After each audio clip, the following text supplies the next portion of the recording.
yo trabajo en el Hospital Ramagliati, en el servicio de neurointensivismo, ¿no? Aquí tenemos pacientes neurocríticos, son pacientes con falla cerebral aguda, ¿no? Neurotrauma, que ingresan a la unidad en estado crítico, y nuestro objetivo es pues darle todo el soporte a estos pacientes. Bien. Bueno, las sociedades que nos avalan y la información que hemos tomado para hacer esta charla. Bien, ahora sí, nuevamente, pero un paciente ya más orientado a la parte metabólica. A este paciente vamos a pasar a visita médica, los antibióticos, los fluidos, los vasopresores, ¿no? El soporte ventilatorio protectivo, su sonda urinaria, su ventilador, y aparece también su terapia enteral, ¿no?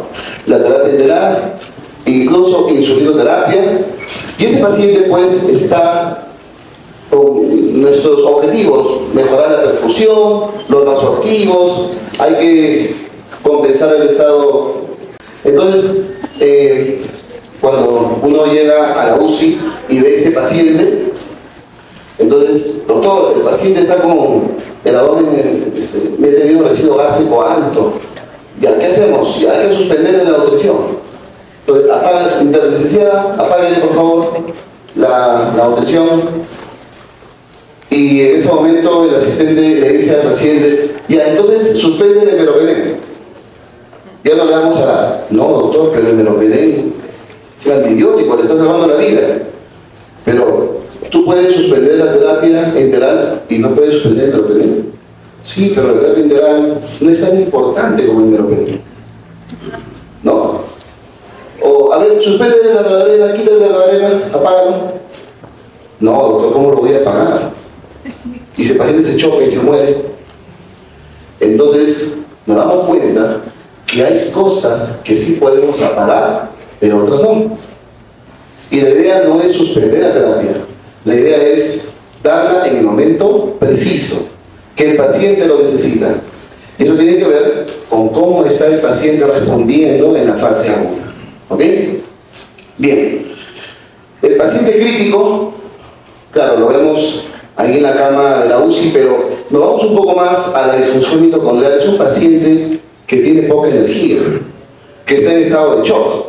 Es un paciente que ha acumulado mucho lactato, una fase, ¿no?, de hiperlactacidemia, hipoperfusión, y hay inflamación, estado catabólico. Mientras más inflamación haya, va a haber más estado catabólico, mayor estrés oxidativo, lesión de membranas, ¿no?, radicales libres, disfunción de membrana mitocondrial, y la producción energética de ATP disminuye.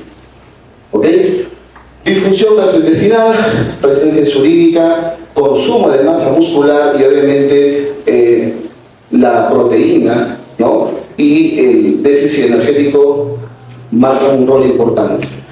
Entonces, este paciente crítico, aparte de las terapias que hemos mencionado, requiere una terapia nutricional, ¿no?, que le permita compensar esa fase aguda. Bien, la mitocondria recibe muchas agresiones en la fase aguda.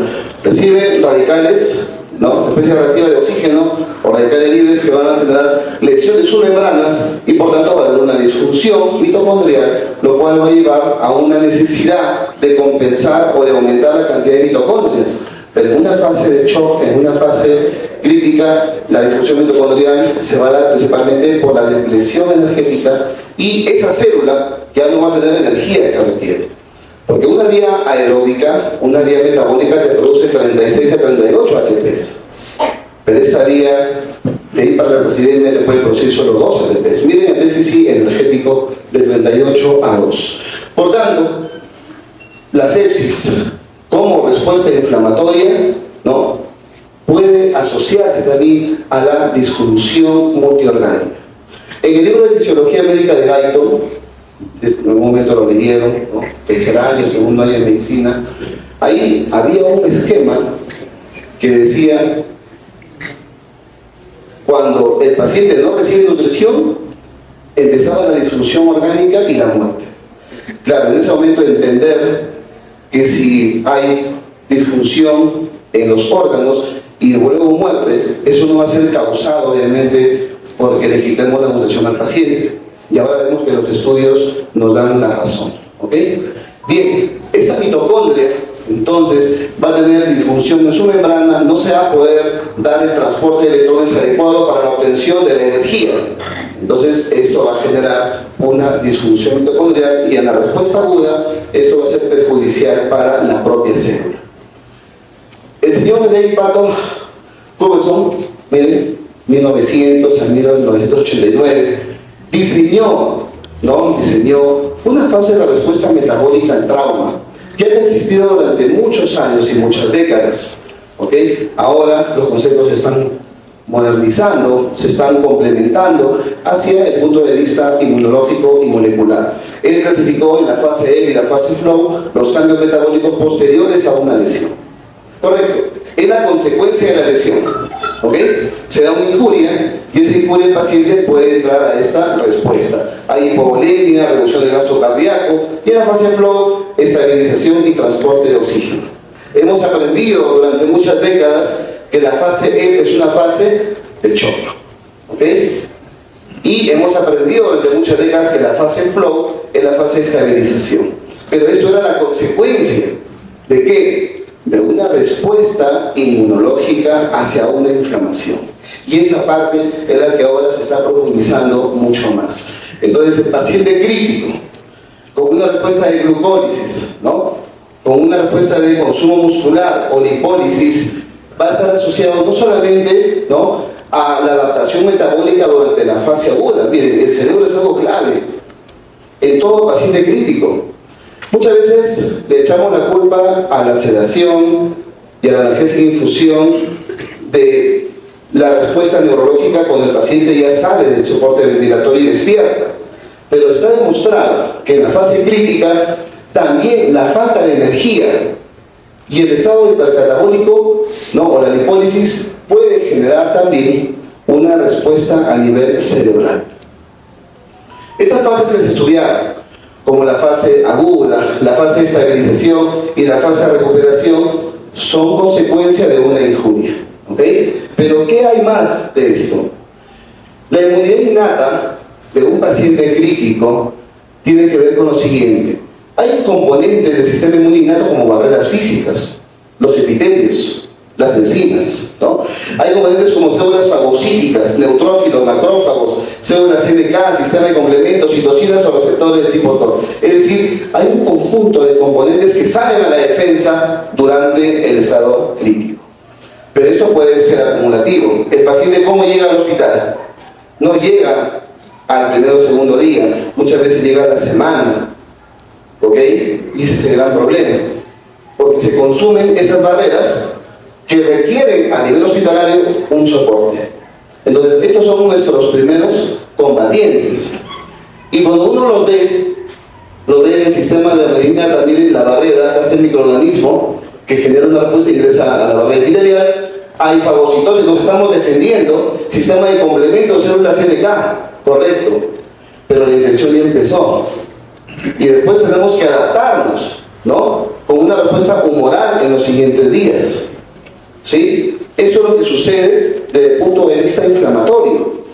Y probablemente esto fue antes, ¿no?, de todo lo que vamos a describir en las fases metabólicas. Es decir, esto se ha dado y se está dando cuando hay una injuria inflamatoria asociada a una infección.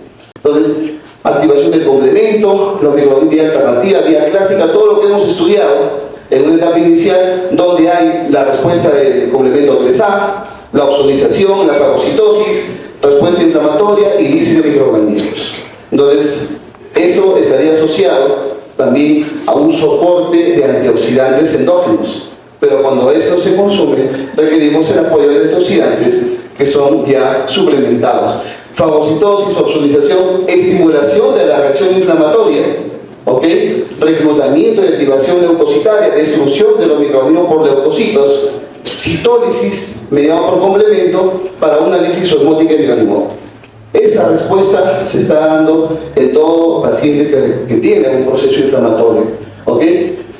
Y la inmunidad innata, entonces, va a darse con una respuesta a la inflamación y a la activación también de macrófagos. Por tanto, la leucocitosis, que nosotros podemos evidenciar en un hemograma, está asociado a esta respuesta inflamatoria. ¿Sí? Mientras mayor sea esa respuesta, vamos a tener un mayor número al inicio de la fase aguda. Entonces, ¿cómo actúa esto a nivel inflamatorio? A nivel inflamatorio se da toda esta secuencia de respuesta celular y respuesta humoral para poder contener esa inflamación. Entonces, logrando lo que se denomina una inmunoparálisis, es decir, contrarrestar a todo el efecto inflamatorio usando antiinflamatorios endógenos y nuestra respuesta innata. Lamentablemente, esta lucha libera sustancias inflamatorias que van a generar también lesión endotelial y por tanto empieza todo el proceso inflamatorio a nivel de la microcirculación, generando pues hipotensión, generando tercer espacio y gran compromiso orgánico. Por tanto, el proceso inflamatorio, ¿no?, y la respuesta celular va a estar asociado también al tipo de paciente que tenemos. No es igual la respuesta de un paciente inmunocompetente a un paciente inmunodeprimido, o de un paciente normonutrido a un paciente desnutrido, ¿correcto? Entonces, estos conceptos son muy importantes considerar. Correcto. Cuando hablamos de cambios metabólicos por el trauma, y ya hemos entendido que esto solamente es la consecuencia de lo que nosotros podemos evidenciar en el paciente. ¿Okay? En otras palabras, las fases de las que se clasificó la respuesta metabólica es una consecuencia de la alteración de la inmunidad o de la adaptación de esa inmunidad. Y probablemente nuestra terapéutica esté dirigida tanto enteral o parenteral a contrarrestar esta respuesta inflamatoria. Entonces, si queremos nosotros lograr una protectividad orgánica, ya sea del pulmón, del tubo digestivo, ¿no?, vamos a tener que comprender que estos órganos, cuando nosotros vemos en la disfunción aguda, están asociados también al tema de la disfunción mitocondrial, y el soporte nutricional es clave para poder compensar a estos pacientes. ¿Ok? Entonces, entendamos que la cascada inflamatoria afecta mucho a la fuente energética, ¿no? Y la fuente energética, como sabemos, es la mitocondria. Ahora, hay procesos en los cuales la destrucción de las células puede generar la formación de un proceso en el cual la misma célula, el mismo tejido empieza a reciclar los desechos metabólicos para poder eliminarlo. Miren una homeostasis. Esta es una glucosa que ingresa a nivel del citosol, va a la mitocondria, cadena transportadora, y se da un proceso de la cadena total, produciendo sus 38 ATPs. Pero cuando ya hay inflamación, la liberación de lactato acumulado a nivel celular, ¿no?, y posteriormente con la respuesta vascular, es lo que va a generar mayor destrucción en cuanto a la disfunción orgánica. Entonces, activación celular, alteración de la producción energética son en la fase inflamatoria. Nuestro objetivo probablemente será compensar esta fase inflamatoria para que el paciente pueda nuevamente restablecer el estado de resolución. El estado crítico nos lleva a un hipercatabolismo. La ingesta baja o el ayuno prolongado en algunos pacientes, porque hay que individualizar mucho esto, puede generar peor pronóstico. Y el déficit es lo que genera más problemas. ¿Ok? Considerar algunos mecanismos como la autofagia, la ferroptosis y la piroptosis que pueden inducir daño pulmonar también estarían asociados a la respuesta inflamatoria. ¿Qué podemos entender? Que las mitocondrias van a tener que liberar algunos componentes, y esto ya es a nivel del propio ADN de la mitocondria. La respuesta inflamatoria va a generar mayor estimulación y menor producción de mitocondrias, generando mayor autofagia. Entonces, la sustancia reactiva de oxígeno, la ferroptosis, con destrucción de las membranas, lamentablemente sería parte del pronóstico. Conclusión, podemos decir que desde el punto de vista crítico, la mitocondria es el organelo que tenemos que defender a capa y espada para todo proceso inflamatorio, porque si esta mitocondria recibe reactantes de fase aguda, recibe especie reactiva de oxígeno, pues la consecuencia es la destrucción de la membrana y la destrucción de la producción energética. Es como que nosotros nos limite la moneda energética de nuestro organismo. ¿Ok? Bien, esto al final, como observan, la formación del lisosoma, autofagosoma y autolisosoma para luego pasar a procesos de fisión o fusión y poder restablecer fragmentación y nuevas mitocondrias que puedan ir hacia la respuesta inflamatoria. Lamentablemente, el exceso de la inflamación puede generar mayor disfunción orgánica y por tanto la mortalidad aumenta. Un paciente en shock refractario y falla multiorgánica es un paciente en el cual hay una lesión generalizada a nivel de los diferentes componentes estructurales de sus órganos. La autofagia en el paciente críticamente enfermo cumple un papel en diferentes órganos de tejido, a nivel cerebral, a nivel pulmonar, cardíaco, renal, hígado.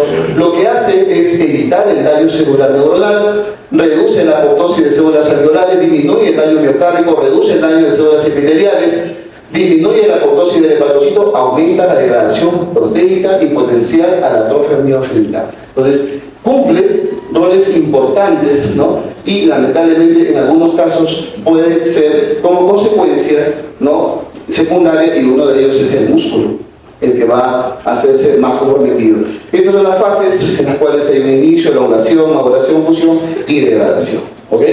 Por tanto, podemos decir que es un proceso evolutivo, fisiológico, ¿no?, en el cual el propio organismo degrada algunos componentes, ¿no?, como comerse a sí mismo, porque eso es lo que podemos entender, pero lo que hace es controlar procesos inflamatorios y, como ven ustedes, hay mucho papel protectivo en los diferentes órganos que tenemos. Lamentablemente el músculo, como fuente energética en la fase aguda, no se le puede dar el mejor control, porque de ahí obtenemos, en la gluconeogénesis obtenemos aminoácidos para dar energía, mucho más en pacientes que no reciben ningún soporte nutricional.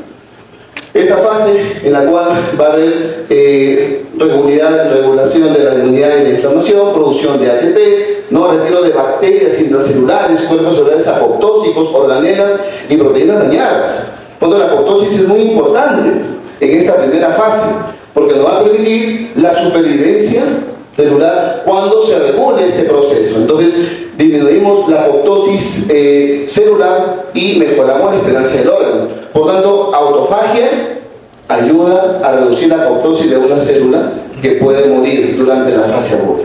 ¿Ok? Igual, ya cuando controlamos, cuando requerimos que las células que ya están dañadas, excesiva degradación proteica y organelas, y tenemos que regular la autofagia. Es decir, hay un proceso en el cual tenemos que permitir esta primera fase como regulación, y en una segunda fase tenemos que controlar la autofagia. ¿Ok? Pero sí es importante el impacto en el paciente crítico. Entonces, nos va a permitir, sobre todo, el tema de la degradación proteica y de la síntesis proteica para la evolución clínica, que va a ser individualizado en cada paciente. Entonces, consideramos que los componentes de aminoácidos, lípidos, glucosa, ¿no?, como parte de una respuesta mitocondrial para obtener energía, también va a estar asociado al estrés oxidativo, al nivel de estrés, a la isquemia o a la reperfusión que puedan tener en cada uno de estos órganos. Como ustedes ven, en la fase aguda, en los primeros días, la autofagia está como un mecanismo de compensación natural que debe existir en la fase aguda de todo paciente. ¿Ok? Bien, ¿cómo respondemos? Este es ya tiene más de una década, todavía nos quiere dar a entender cómo se dan las fases de la Sociedad Mundial de Cirugía, nos da a entender cómo los procesos bioquímicos se van dando a través del tiempo. ¿Ok?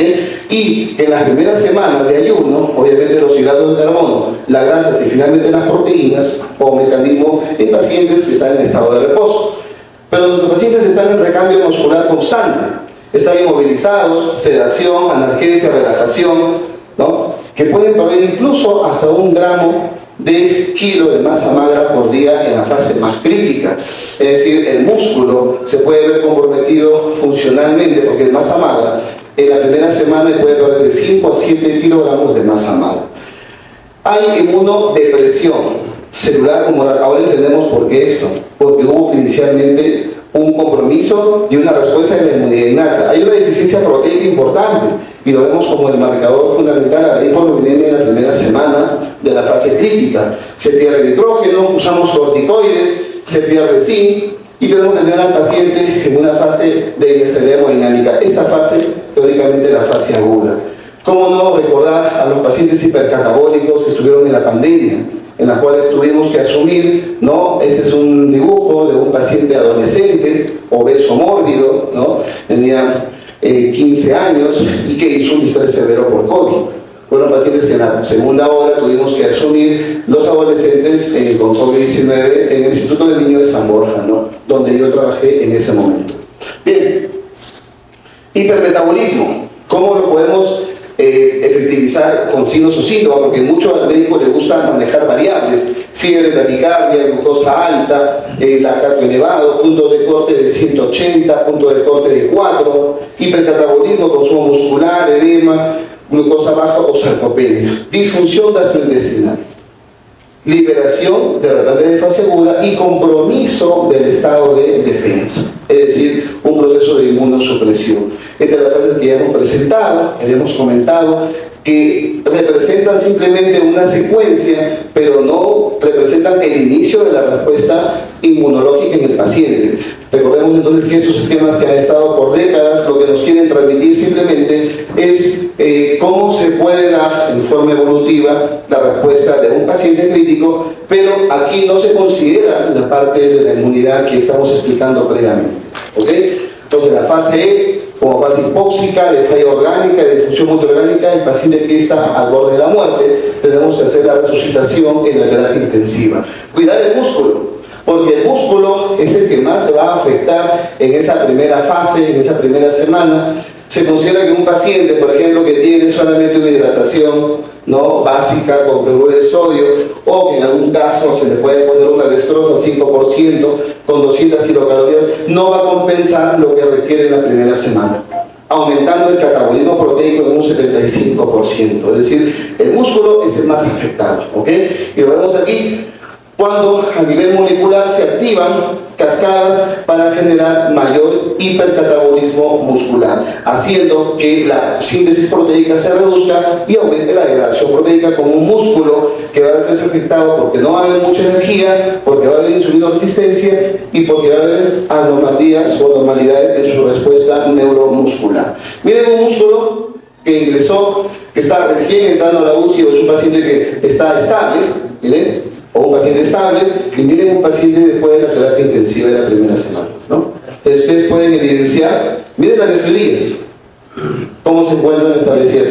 Por tanto, el estado hipercatabólico, el estado de la inflamación severa, el hipercatabolismo, ha generado una alteración en la estructura. Este paciente, después de una semana de UCI, pasando a la segunda semana, este paciente, cuando queremos que salga el ventilador mecánico, ¿cómo sale el ventilador? Demora en salir el ventilador de este paciente porque ya no tiene la fuerza para una contractibilidad muscular óptima, porque ha habido un estado hipercatabólico que no depende solamente de proteínas y calorías, también depende de su sistema de defensa. ¿Ok? Entonces, estas fases en las cuales hemos comentado deben entenderse desde el punto de vista metabólico, que hay un proceso inflamatorio que los acompaña. ¿Ok? Y que no solamente es una secuencia de horas o días, también es una secuencia de respuesta inflamatoria e inmunológica. La inflamación cumple el rol fundamental en esta fase aguda. El estado de hiperinflamación, caracterizado por mayor elevación de fragmentos como la PCR, la interleucina 6 o la reducción de la albúmina, se puede ver explicado como en esta fase aguda el paciente crítico tiene mucha desbalance a nivel de la homeostasis y pasa a una fase crónica, que es lo que no queremos en el paciente crítico. Entonces, en la primera fase, teóricamente los pacientes están en la fase catabólica, pero esta secuencia está asociada también a su estado de inmunidad. ¿Okay? Nosotros no intervenimos, debemos intervenir cuando teóricamente el paciente ya nos da indicios de estabilización hemodinámica.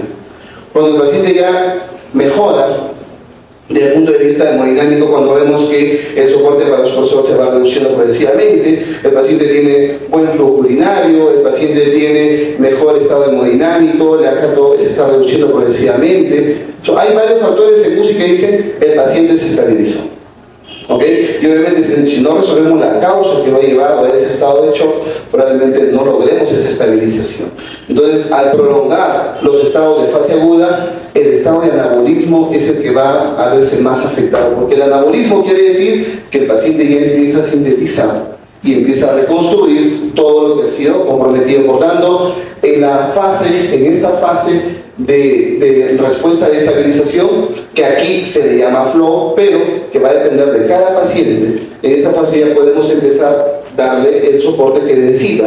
Las infecciones van a estar más asociadas al estado de ayuno, a la falla metabólica, a la hiperglucemia y al estrés oxidativo, del cual ya van a hablar más adelante. ¿Okay? Ese estado hipermetabólico e hipercatabólico nos lleva al paciente probablemente no al anabolismo o a un anabolismo tardío, sino a una fase denominada PICS. Tienen las respuestas de estrés de todos los pacientes que tenemos en la terapia intensiva: el quemado, el paciente séptico con trauma o una cirugía electiva. Obviamente los factores de estrés van a aumentar, pero el requerimiento energético basal es directamente proporcional a la masa libre de ácidos grasos, es decir, a la masa muscular y al nivel de carbohidratos que tiene el paciente como reserva, que se va a consumir de manera inmediata. Entonces, el CIRS, el estado compensatorio, ¿no? La respuesta compensatoria, ¿no? Antiinflamatoria. Esta fase es muy importante y mientras más corta sea esta fase, el pronóstico va a ser mejor en el paciente. Considerar algunos inmunomoduladores como la arginina, la glutamina, los aminoácidos, los omega 3, ¿no? Arginina, omega 3, glutamato folato o glutamina folato, o aminoácidos, vitamina E con los omega 3, podría cumplir algún rol en esta regulación. Y recién ahí podemos entender que el tema de la inmunonutrición como definición no está asociado netamente a calorías y proteínas, sino está asociado a una respuesta inflamatoria innata. Es decir, tenemos una sepsis o un trauma, hay una inmunomodulación o inmunoestimulación con una gran cantidad de fase aguda, pero la inmunosupresión es la que nos va a generar mayor riesgo de inflamación o infección. Y eso va a depender no de todo el soporte de UCI, sino de que cada paciente tenga una inmunidad innata óptima, un estado nutricional óptimo, para poder enfrentar a todo el proceso inflamatorio. Este es un gráfico en el cual nos indica, miren, que la disfunción orgánica o la disfunción orgánica múltiple puede estar asociada también a modificaciones genéticas. Y esto va a depender de la inmunidad de cada paciente. Es decir, la terapia nutricional siempre es y será individualizada en cada uno de los pacientes. Para terminar, el PICS y el CIRS. Hay relación, la inflamación durante más de medio siglo o un poco más, la hemos considerado como representante del CIRS. La desnutrición hospitalaria está asociado a el PICS, y el PICS es que el paciente se desnutre con nosotros. Es decir, con toda esta respuesta inflamatoria, un síndrome inflamatorio y una supresión de respuesta catabólica persistente, este paciente va a entrar en una fase de desnutrición aguda e inflamación. Por tanto, el desnutrido previo o el desnutrido de la terapia intensiva, después de una cirugía o después de una infección severa, con un proceso inflamatorio importante, obviamente va a tener una respuesta inflamatoria deficiente por parte del paciente mientras más estados de nutrición existan. Por eso, cuando nosotros vemos a la terapia intensiva que entra un paciente desnutrido severo, nosotros en ese momento sabemos que la respuesta de ese paciente va a ser menor que la de un paciente que tiene estado nutricional competente. Claro, va a depender de muchos factores, pero ya hay un factor que lo predispone a una evolución desfavorable. Estos pacientes que hacen tercer espacio, pacientes que están por mucho tiempo, ¿no?, a nivel hospitalario, con diferentes causas, ya sean causas quirúrgicas, causas médicas, ¿no?, pacientes que tienen incluso de edades extremas, como los pacientes pediátricos, los pacientes ancianos. Entonces, todos ellos están haciendo una respuesta metabólica de acuerdo a cada proceso. Y en el PICS, ellos son parte del PICS, el síndrome de hipercatabolismo e hiperinflamación. Miren, el paciente con PICS tiene más compromiso inflamatorio, más compromiso de inmunosupresión y más catabolismo. Y los pacientes que están en la terapia intensiva 1 mes, 2 meses, pasan intermedios, están con traqueostomía y hacen infecciones constantemente. ¿Okay? Por lo tanto, tenemos que evitar que el paciente vaya al PICS. Mucho más si son de edades extremas, como el paciente anciano, ¿no? El adulto mayor, que va a tener una respuesta más severa, o la injuria va a ser más hipercatabolismo e inflamación, condicionando a los pacientes a una mortalidad a los 28 días o a los 6 meses de casi el 90%.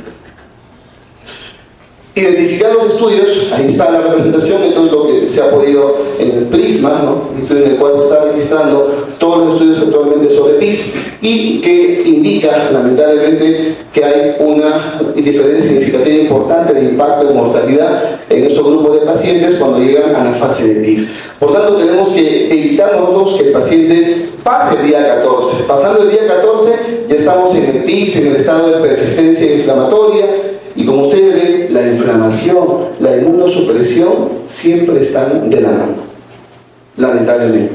Y eso no lo podemos controlar solo con terapia nutricional. Tenemos que dar a los pacientes algo más, terapias alternativas, ser más flexibles desde el punto de vista médico para aceptar la participación de componentes como antioxidantes, ¿no? Que ya se están estudiando en dosis importantes, ¿no? Para que cumplan roles de regulación de la respuesta inflamatoria en la primera fase, ¿correcto? Entonces, nuestro concepto solamente de las proteínas y las calorías en la primera fase aguda ahora tiene que suplementarse con antioxidantes no endógenos por la respuesta inflamatoria severa, sino hay pacientes que van a requerir antioxidantes en suplementación y en megadosis, con la finalidad de compensar la respuesta inflamatoria y es lo que actualmente se está estudiando. Porque estos pacientes van a tener, lamentablemente, menor riesgo, menor respuesta a la supervivencia porque están inflamados, tienen alteración de la microbiota, hay una respuesta de estado hipercatabólico, alteración de la coagulación, y miren, a nivel atómico hay una respuesta de radicales libres de oxígeno severa, y también eso acompaña a inmunosupresión. ¿Cuántos gérmenes van a estar en ese paciente en el transcurso de su evolución clínica? Por tanto, tenemos que proteger a estos pacientes de la respuesta del estado catabólico en el paciente crítico. Y si nos preguntamos sobre esto, la verdad, la respuesta todavía sigue presente. ¿Habrá forma de inmunomodular o inmunonutrir a los pacientes? Todavía en el paciente crítico esto continúa en estudio, pero hay componentes como los omega 3, componentes como la glutamina o incluso suplementos vitamínicos, ¿no? Que pueden generar un impacto en receptores. Actualmente está bajo estudios. Muy bien, eso sería todo y saludos por la visita intensiva a los que son intensivistas. Gracias.